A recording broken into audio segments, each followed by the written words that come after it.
গ্যাসটা অন করে কড়াই বসিয়ে দিয়েছি। কড়াইটা গরম হয়ে গেছে, এবার কিছুটা সরষের তেল দিয়ে দিচ্ছি। তেলটা গরম হয়ে গেছে, কেটে রাখা বেগুন দিয়ে দিচ্ছি। নুন হলুদ মাখিয়ে রেখেছিলাম, ভালো করে ভেজে নেব। বেগুনটা ভাজা হয়ে গেছে, তুলে রাখছি। আলুগুলো ভেজে নিচ্ছি। আলুটা ভেজে তুলে রেখেছি। এবার আমি ডালের বড়িগুলো তেলে ভেজে নিচ্ছি। ডালের বড়িটা আমার ভাজা হয়ে গেছে, এবার তুলে নিচ্ছি। একটু পাঁচফোড়ন তেলে দিয়ে দিচ্ছি। এই তেলে আমি আলু ভাজাটা দিয়ে দিচ্ছি।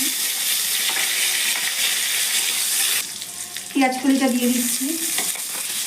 এবার আমি এর মধ্যে দিয়ে দিচ্ছি একটু জিরের গুঁড়ো, একটু ধনের গুঁড়ো, হলুদ গুঁড়ো, স্বাদ মতো নুন, অল্প করে একটু জল দিয়ে দিচ্ছি। ভালো করে কষিয়ে নেব।